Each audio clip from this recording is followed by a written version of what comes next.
up next, I just wanted to say a few words about our next presenter. It's sort of dear to myself. I found over years of practicing, we often get into a state of complacency, and we all like the profession and still enjoy assisting patients with great care, but often there's something maybe missing in our professional lives. And this exact scenario happened to myself, and I realized there was more that I could do to ignite the professional flame, I guess, once again. So I reached out and offered some volunteering work. And I think the same sort of thing happened to our next speaker, Robin. I believe she had a similar realization and took these steps and made big things happen. Robin Mednick has a degree from Oxford University and a law degree from Osgoode Law School. She's an amazing person and who is the CEO of a charity called Pencils for Kids. I would like to welcome Robin and would like to let her express her story to all of us. Thank you, Robin. Thank you so much. The King of France, Abraham Lincoln, and Napoleon Bonaparte. What could these people possibly have in common? Well, it turns out that each had the expertise of chiropodists to help them navigate troubling foot pain and discomfort in their lives. As many of you know, chiropody has existed from the earliest times, with records dating back to 2500 BC in carvings on Egyptian tombs, to medical texts in 1500 BC, and to the corn choppers on the streets in the Middle Ages and beyond. Over the centuries, you and your predecessors have always given relief to those in need, sometimes to people who were on their feet every day without shoes, or with uncomfortable ones at best. Yours has always been a respected and important profession. Our paths are not that different. You strive every day to help your patients feel better.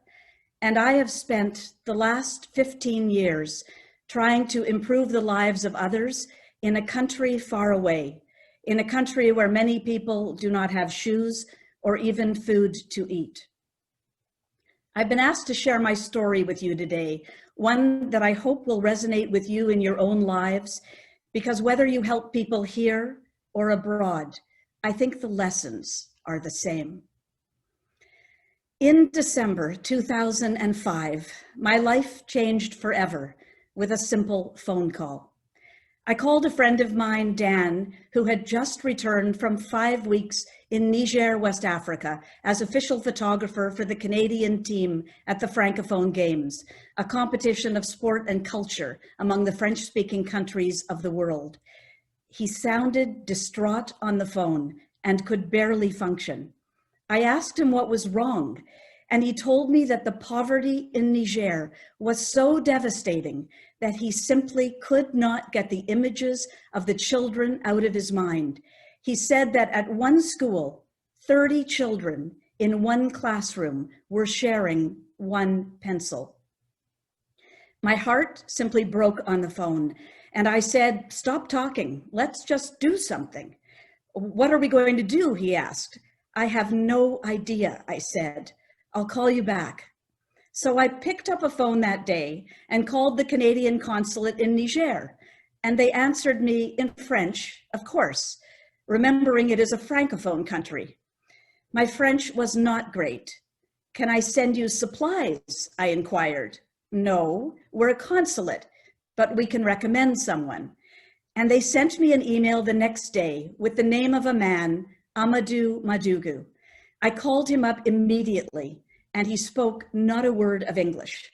"Is there anyone there who speaks English?" I asked, and he said, "Call back tonight at 7.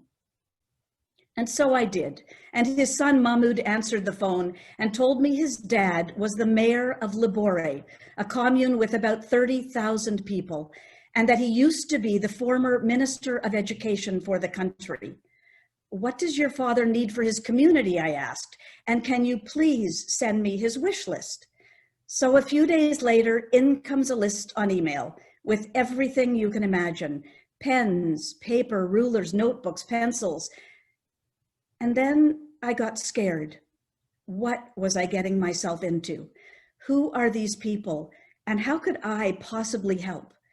So I drove to my local Office Depot and asked for the manager. A man named Michael came out to see me. I said, "My name is Robin, and there are 30 children sharing one pencil far away in a country I don't know much about. Can you help?" "Robin," Michael answered, "I decided this year it wasn't going to be about me. I want to join your team." "I have no team," I replied, "but you're on it." Michael took me up and down the aisles of Office Depot, having just met me, putting into the cart one of everything: regular pencils, mechanical pencils, geometry sets, to see if these items were good for the community and to test whether they would in fact get there safely. We decided to send over one box, a test box. I called DHL, the only company recommended by Mahmoud, and the cost was going to be $500 to send one box, a box about this size. So I faxed a letter to the president of DHL Canada, telling him the story of 30 children sharing one pencil, and asked if DHL could send the box for free. A few days later, I got a phone call from the assistant to the president, Betty, who said, "Did someone there fax us a letter?" I got excited. She went on to say, "We didn't get the letter, only the fax cover sheet." "Please don't hang up," I said, and went on to explain that in the letter I asked if DHL could help us send over a box of supplies and eventually send over enough supplies for 3,000 students. She said, "I'll call you back." Within 30 minutes, Betty called and said that the president, Ken, would do it. So DHL generously sent this first box by air at no cost. When the mayor received the box a week later, he called the Canadian consulate to come over to witness the opening of the box. That spoke volumes to me. Then we got another donation from Michael and Office Depot of 100 school bags in 3 boxes. I nervously called DHL.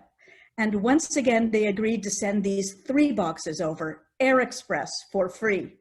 This time, when the mayor received the boxes, he had a dilemma because there were 100 school bags and over 3,000 students.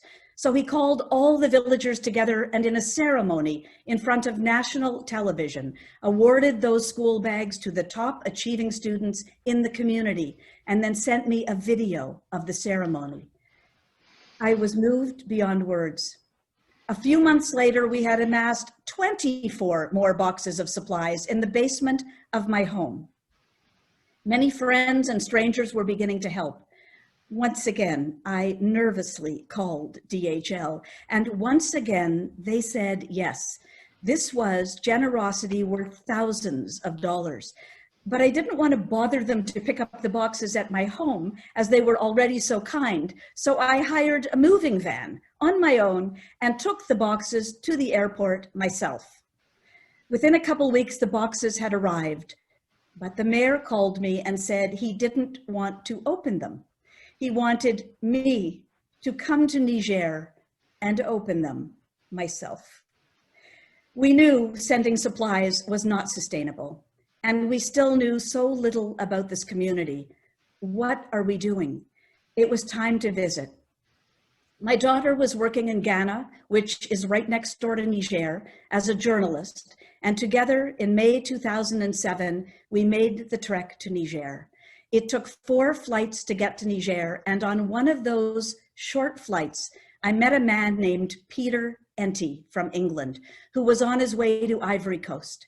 He asked me why we were going to Niger, because he said, no one goes to Niger. And I told him about Pencils for Kids, the name we had chosen to call ourselves. When he left the plane at Ivory Coast, he gave me $100 before disembarking. I said, please, Peter, don't give me your money. You don't even know me, and we haven't collected a penny yet. Robin, he said, I trust you. And so we arrived in Niger, met by the mayor and his colleagues at the airport. We could barely understand each other and communicated mostly by gestures and with the mayor's son Mahmoud's translation. The next day, there was a village ceremony attended by many dignitaries, elders, and villagers. There was a receiving line where I was introduced formally to so many people before the proceedings began. It felt like a moment out of National Geographic. National TV was called to cover the event because it was considered so important by the mayor. And there I was, opening those 24 boxes that we had sent and giving out one notebook and one school bag to every student who came forward. The students, boys and girls, were gracious, respectful, and so deeply appreciative, having never owned a notebook or school bag of their own in their lives.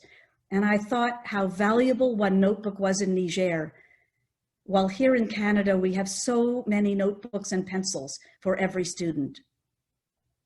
I saw that in Labore, most villagers in the 18 villages had no running water, no electricity. Most of the schools had no books, no supplies, and sometimes school was conducted simply under a tree. They had nothing. The next day, I took the mayor to visit our Canadian consulate in the hopes that there may be local money from Canada that he could apply for to help his community.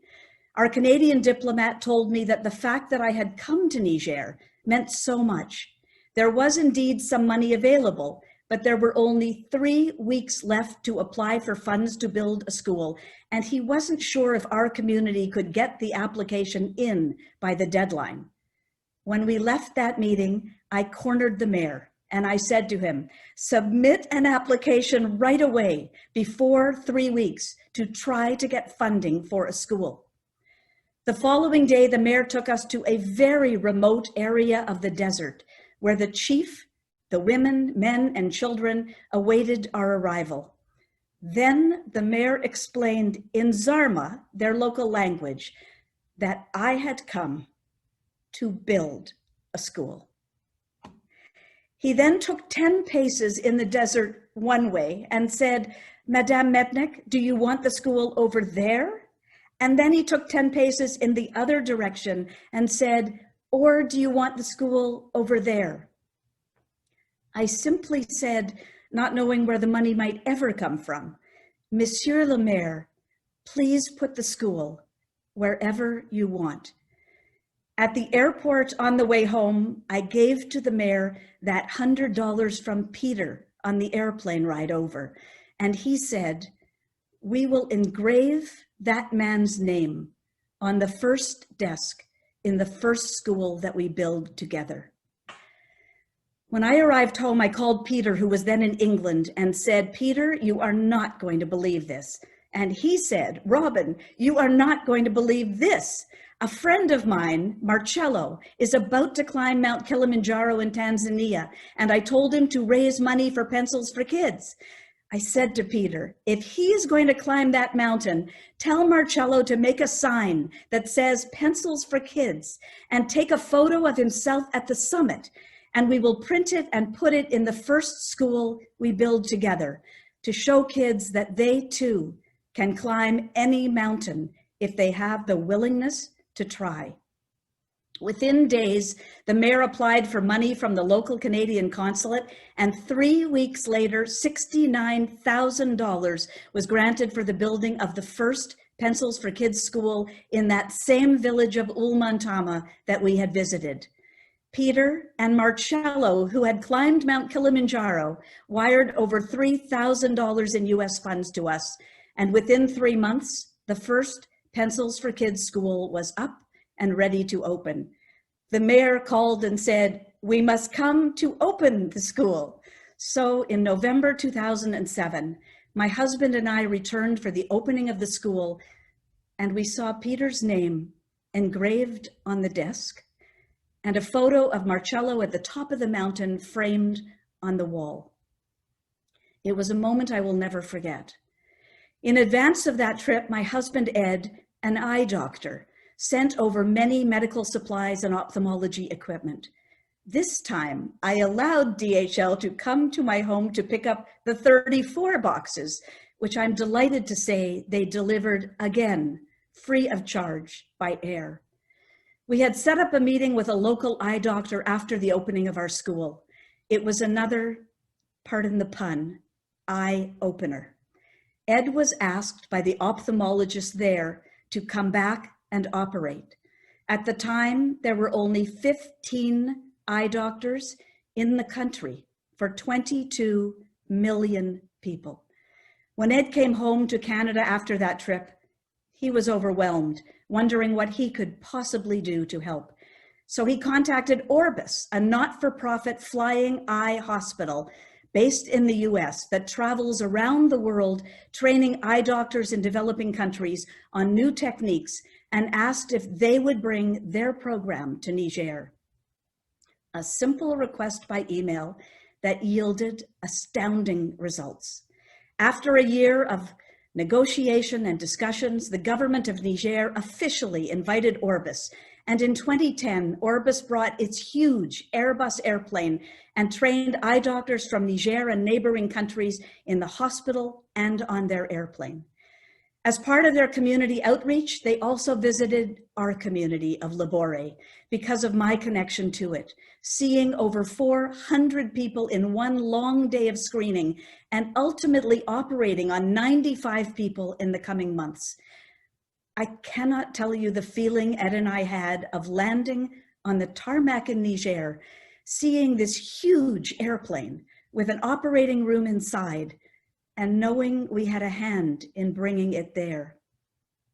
After examining hundreds of patients in Labore, Ed was overcome and moved beyond words. This one story always stayed with him. He told one woman she would get the surgery she needed to restore her sight. Yet her biggest worry was, how am I going to get to the hospital? As she had no means of transportation. She had never been out of her village her entire life. And that's the way Pencils for Kids was born. To this day, we remain fully volunteer with no paid staff. Our overhead is only 3 to 5%, which in simple terms means that 95 to 98 cents of every dollar donated goes to Niger. Since that call with Dan in 2005, Pencils for Kids has built 2 more schools, the community's first library, which we aptly named Bibliotech DHL in honor of their enormous contribution.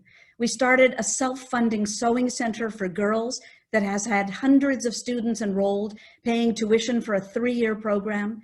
We started a scholarship for girls program in junior high and high school to help girls stay in school, with over 500 recipients in the past decade, and 39 of them have gone on to university or other postgraduate work, and we sponsored 14 kindergartens.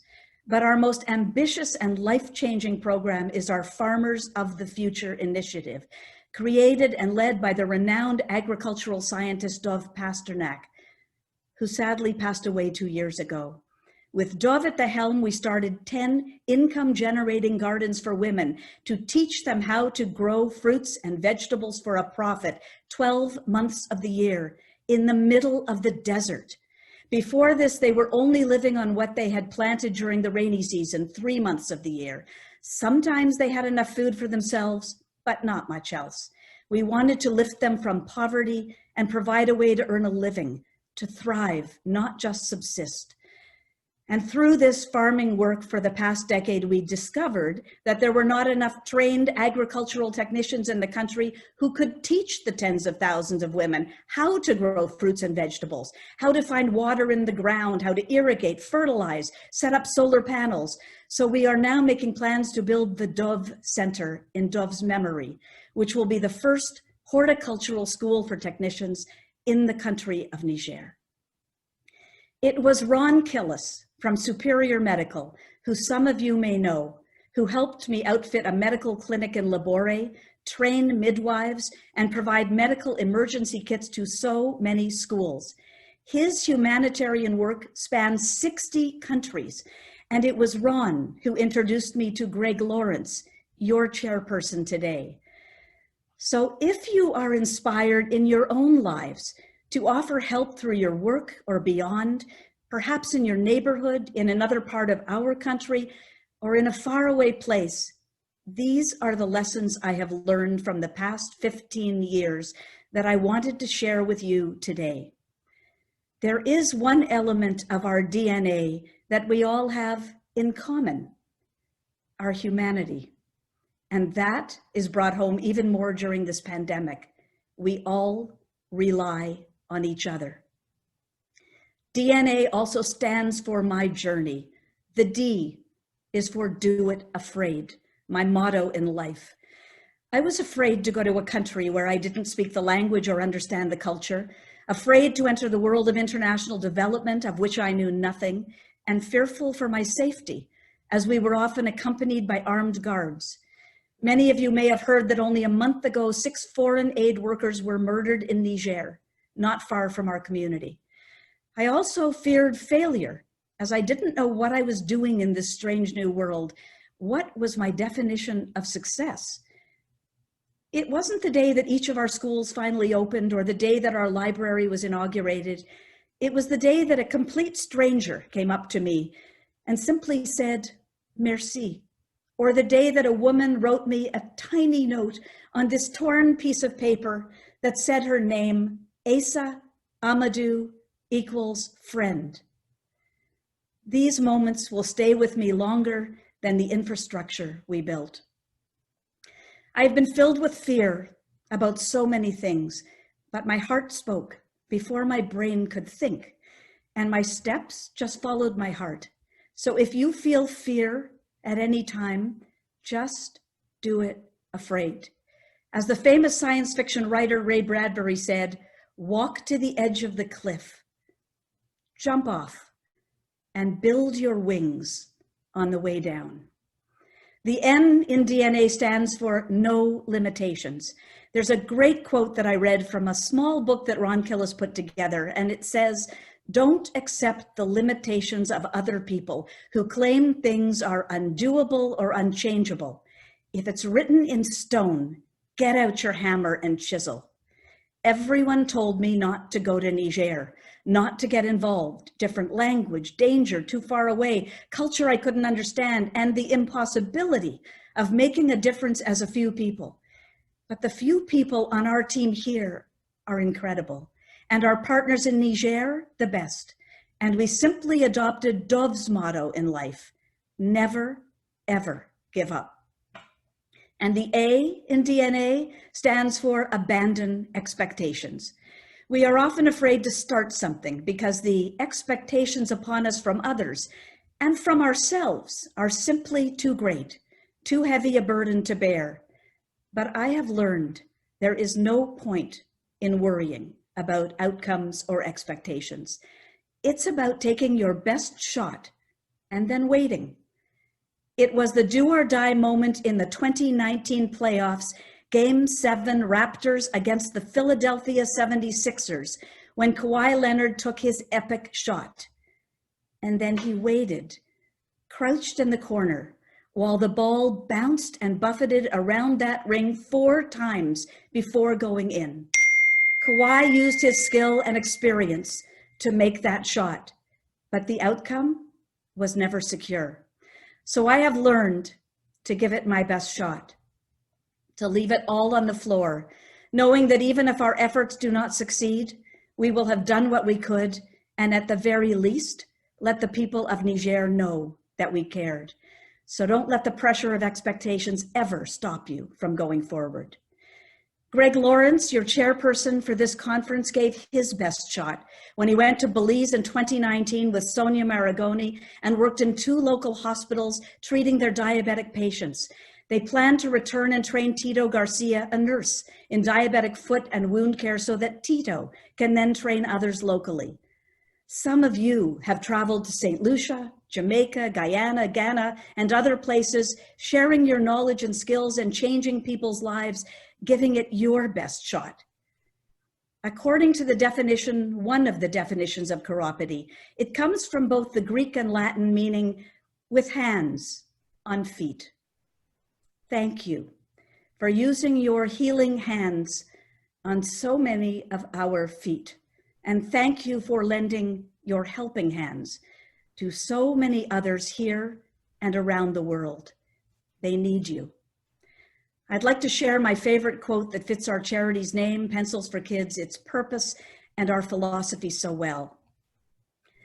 A pencil maker told the pencil 5 important lessons just before putting him back in his pencil case. He said, "Everything you do will always leave a mark. You can always correct the mistakes you make. What is important is what is inside of you. In life, you will undergo painful sharpenings, which will only make you better. And to be the best pencil, you must allow yourself to be held and guided by the hand that holds you." Thank you so much for inviting me today. I'd like to end by showing you a short video of the opening of our first school in November 2007 that I told you about 13 years ago. It's also available to see on our website. And now I will try and share my screen so that I can make this happen.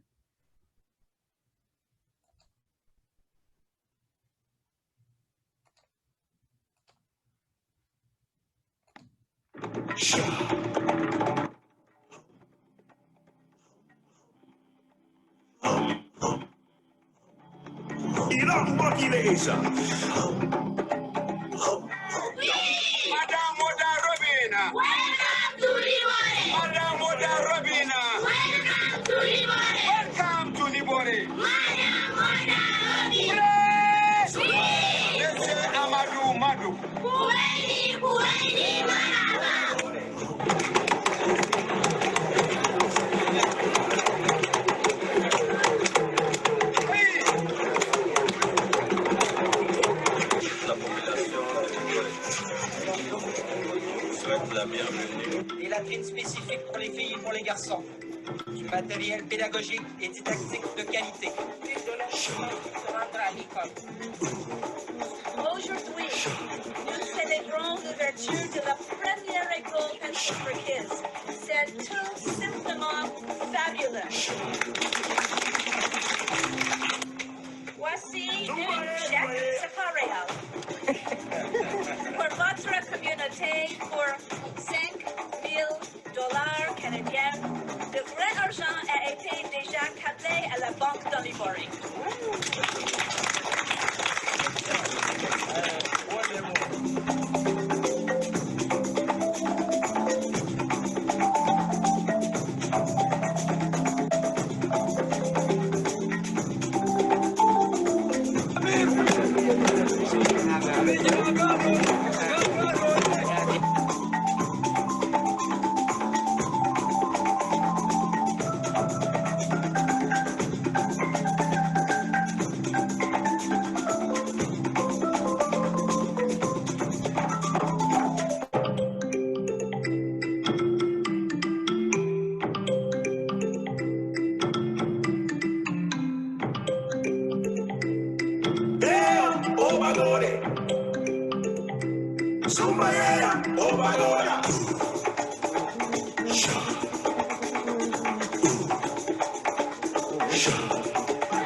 Thank you very much for that presentation. Robin, you're an inspiration. I know I had the opportunity to travel and offer our services to the people in Belize, as well as a few other of our colleagues. And if anyone is ever interested in doing, starting a project or joining on with a project that's already existing, please let me know. I've gained some contacts that can help make something like this happen. It's not that hard to start, and you can see what Robin's accomplished. There will be another video available, which we couldn't upload at the current time. We didn't have it due to time constraint. Anyways, I want to thank Robin for her time and doing such a great job helping the people in Niger. We wish her all the best.